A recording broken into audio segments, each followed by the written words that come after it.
Que peut-il bien se passer quand on ouvre un virus sur son ordinateur? Bon, on va faire le test tout de suite, mais on a déjà eu un exemple pas mal en début de semaine. CD Projekt Red, une grosse entreprise de jeux vidéo, ils sont tout simplement derrière The Witcher 3, enfin toute la série The Witcher, Cyberpunk 2077 qui vient de sortir. Ce géant du jeu vidéo a annoncé en début de semaine qu'il s'était fait pirater. Et un piratage qui fait vraiment très mal parce qu'ils se sont pris un ransomware et ils se sont fait voler leurs données. Ces virus-là, c'est quelque chose qui est de plus en plus populaire et qui peut arriver à des entreprises, mais aussi à des gens comme vous et moi. Donc je me suis dit que voilà, ça serait intéressant d'en parler, histoire de savoir un peu qu'est-ce qu'ils se sont fait voler et comment c'est possible d'attaquer une pareille entreprise. J'en profiter pour expliquer un peu comment réagir, comment éviter ce genre de choses. Bref, je traîne pas plus avec cette intro et on est parti. Tout le monde attendait la sortie de Cyberpunk 2077, mais malheureusement il est sorti avec une version pas vraiment finie quoi, avec énormément de bugs. Je peux vous mettre quelques images là, mais vraiment sur l'ancienne génération, genre PS4, Xbox, c'était assez incroyable quoi. Le jeu était tout pété. Sony a carrément retiré le jeu de la vente sur sa plateforme, donc forcément ils sont pris des actions en justice. Derrière, je crois que l'action en bourse a fait un peu la tête. Plus de ça, on peut parler des développeurs qui ont dû travailler comme des malades, on parle de crunch pour pouvoir sortir le jeu, enfin vraiment c'est un délire. Et bref, on sait pas encore si c'est lié à ça, si c'est du chantage, si c'est des joueurs qui étaient vraiment énervés et qui attendaient quelque chose dans l'entreprise, mais ils se sont fait pirater assez méchamment. Ce qu'ils sont pris là, ça s'appelle un ransomware. Vous en avez peut-être déjà entendu parler, qu'est-ce que ça fait exactement? Ça prend tous vos documents ou tout ce qui a de la valeur dans l'entreprise, toutes les données importantes, ça va gentiment les chiffrer derrière pour les rendre parfaitement illisibles, et pour faire l'opération inverse déchiffrer, et ben faut payer une rançon. Ça utilise une clé de chiffrement, un mot de passe bien particulier que seul le pirate a, et il n'y a que lui qui peut vous le donner. Je crois que l'exemple qui parle à beaucoup de monde, c'est WannaCry, qui était sorti il y a quelques années et qui exploitait une faille Windows pour se répandre, et vraiment qui était parti à l'échelle mondiale. Pour le coup, c'était un autre virus mondial, mais qui était assez différent. D'ailleurs, on peut faire du hacking dans Cyberpunk, je crois. C'est assez ironique, hein. Il me semble qu'il y a des espèces d'épreuves de puzzle hacking, mais c'est loin de la réalité. Et transition, si ça, c'est loin de la réalité, comment est-ce qu'on fait dans la réalité? Comment est-ce qu'on arrive à faire rentrer un ransomware?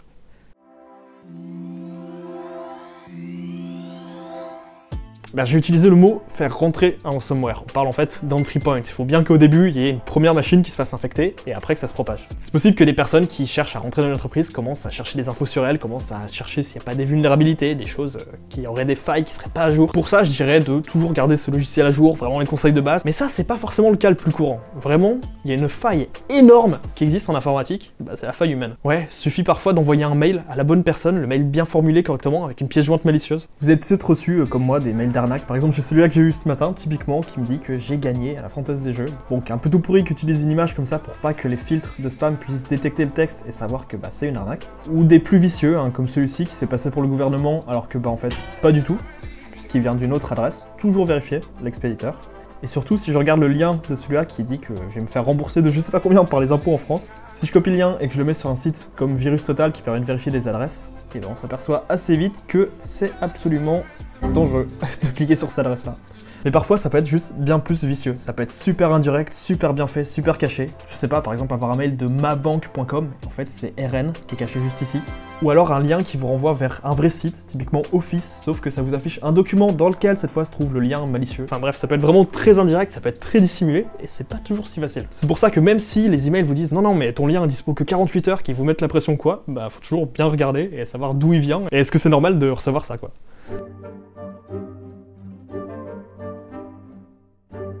Bref, pourquoi je vous dis ça? Parce que ces virus-là, il y en a plein qui sont propagés avec des fichiers tout simples.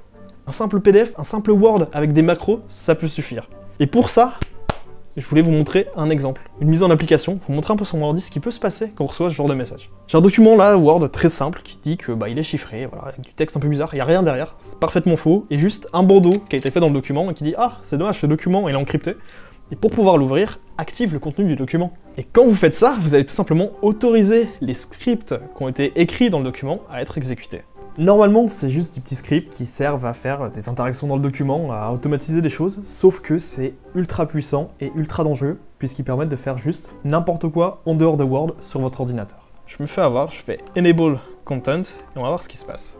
En apparence, là, pour l'instant, il se passe rien du tout, ok? Mais si je vais voir dans mes processus là qui tournent en fond, il y a des commandes qui commencent à tourner là, qui font un peu utiliser le processeur, qui font un peu des appels internet. Ce qui est en train de se passer là, c'est que mon code malicieux est en train d'échanger des clés de chiffrement avec le serveur des pirates. Tranquille, tout discrètement en fond. Alors j'ai préparé mon magnifique bureau exprès, j'ai mes magnifiques documents, j'ai quelques photos, bien évidemment, j'ai une photo du bouton de s'abonner, c'est important. Toujours avoir une photo du bouton de s'abonner pour le mettre bien en évidence, comme ça dans la vidéo, ça c'est ultra important. Et là, on va voir que petit à petit, ouais, voilà, vous voyez, putain, c'est terrifiant. Les documents sont en train de se faire chiffrer, voilà. L'icône change, ils deviennent parfaitement illisibles. Et ça va laisser sur votre bureau un fichier README, et quand vous l'ouvrez, ça vous explique que bah, voilà, si vous voulez récupérer vos documents, faut payer ici, souvent c'est en Bitcoin, c'est des choses qui sont faites pour laisser le moins de traces possible en tout cas. Et en échange, je vous enverrai la clé qui permet de décrypter tout ça. Alors là, c'est juste une petite démonstration hein, qui est pas encore trop méchante, mais vraiment les vrais gros ransomware, WannaCry typiquement, met des jolies fenêtres bien rouges, bien visibles, vous avez peut-être déjà vu passer celle-là. J'en ai vu d'autres qui arrêtent votre ordinateur, qui leur démarrent, et à partir de là, vous pouvez plus rien faire, vous n'avez plus du tout la main sur votre ordinateur. Et si je parle de ce document-là, qui est laissé pour savoir ce qui s'est passé et tout, c'est que CD Projekt Red a eu ce cas-là. C'est-à-dire que les pirates, après être passés, ont laissé une note, un message pour CD Projekt, et ça a été diffusé, donc voilà, je vous le mets. Une note clairement visée, une note qui commence en disant « Vous avez été hacké de façon épique », sauf que la suite est pas claire en fait, on sait pas trop si une rançon a été demandée ou pas. En tout cas, ils font clairement des grosses menaces en disant que s'ils sont pas contactés et qu'ils trouvent pas un accord avec eux, bah plein de choses vont leaker, et leur image va être encore plus entachée.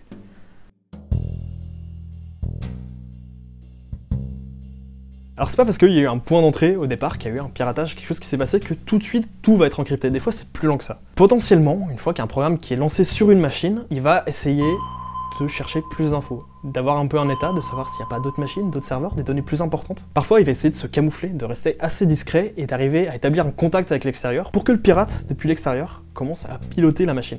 Pourquoi des fois ils font ça? Pourquoi ils chiffrent pas directement la machine? Bah parce que ils ont peut-être moyen de faire plus, ils peuvent faire de l'élévation de privilèges déjà, c'est-à-dire essayer de passer d'un compte de base avec Word à un compte admin qui laisserait faire plus de choses. Ils vont essayer de faire du mouvement latéral, d'essayer d'aller voir d'autres serveurs, d'autres machines. Comme ça, au moment de déployer le ransomware, bah, au lieu de le déployer sur un ordi, s'ils peuvent le déployer sur plein, ça fait encore plus d'impact. Et dans le cas de CD Projekt, ils ont même réussi à se connecter à un de leurs serveurs internes, un serveur de type PeerForce. C'est un truc qui permet de collaborer à plusieurs quand il y a des projets, chacun code dans son coin, tout est relié. Sauf que ce serveur-là, il contient tout le code source des jeux. Cyberpunk, The Witcher 3, Gwent, des jeux plus anciens, des jeux plus récents, une version non divulguée de The Witcher, une version qui n'a pas encore été publiée. Non seulement ils ont récupéré les codes sources, mais ils ont récupéré des fichiers ultra importants, genre des documents des ressources humaines, des documents internes, des trucs financiers, légaux. Ils ont volé tout ça à l'entreprise. Déjà, les données joueurs n'ont pas fuité, c'est déjà ça. Mais clairement, ça fait beaucoup réagir. Que ce soit en bien sur Twitter, je vais vous passer des mèmes incroyables par rapport à ça, forcément, il y a eu plein de réactions. Il y en a qui ont fait de faux communiqués, comme on avait les communiqués officiels avant que le jeu sorte. Il y a aussi plein de gens qui ont réagi, qui se sont dit, mais comment c'est possible d'attaquer une entreprise comme ça? Une entreprise pareille, un truc énorme, et pas de sécurité suffisante, et se fasse avoir quoi. Le truc là, c'est que je vais les défendre, faire de la bonne sécurité, ça coûte une fortune.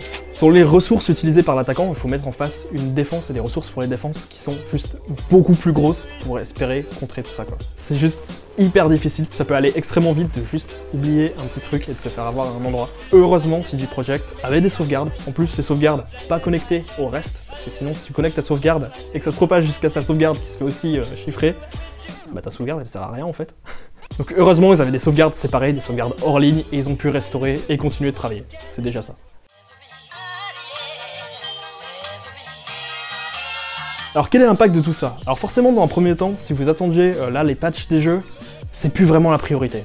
Au moment où j'enregistre cette vidéo là, des morceaux de code source sont déjà en train d'être vendus sur internet. J'espère que ça mènera pas à des versions craquées du jeu, des hacks de la version en ligne, des choses comme ça, ou même que ça va pas être utilisé pour trouver des failles dans le jeu. Et ben pour l'image de CD Projekt Red, qui était déjà pas au top, c'est vraiment pas ouf. Et quelle a été finalement la réaction de CD Projekt Red à ce truc là? Ils ont indiqué qu'ils ne négocieraient pas. Et ça c'est ultra important. Pourquoi? Parce que comme ça, ils soutiennent pas les pirates, ils soutiennent pas le marché du ransomware. On est sûr qu'ils vont pas inciter les pirates à continuer à faire ça, qu'ils vont pas aussi pouvoir, avec cet argent, continuer à développer leur activité. Faut savoir vraiment que le marché du ransomware, c'est incroyable. On sait, avec les différents ransomware qu'on a pu repérer, qu'il y en a qui revendent leur code et que ça développe des nouveaux ransomware et tout, c'est un marché qui est phénoménal. En tout cas, voilà, ils ont été vraiment transparents dans leur communication, ça change un peu de ce qui s'était passé avec leurs histoires de développement avant. Et pour le coup, leur réaction, je trouve que c'est une réaction assez exemplaire. Je sais pas si vous avez des questions, n'hésitez pas à me dire en commentaire, voilà, si vous reste des questions par rapport à tout ça. En tout cas, j'étais très content de partager un peu mon savoir par rapport à ça. Je vous mets juste ici 2 vidéos, d'autres projets, d'autres choses que je fais si ça vous intéresse. De toute façon, si ça vous intéresse, le pouce bleu pour soutenir la vidéo, l'abonnement, vous connaissez la chanson. Je compte sur vos retours, je vous dis à très bientôt pour d'autres projets, je vous laisse là. Ciao!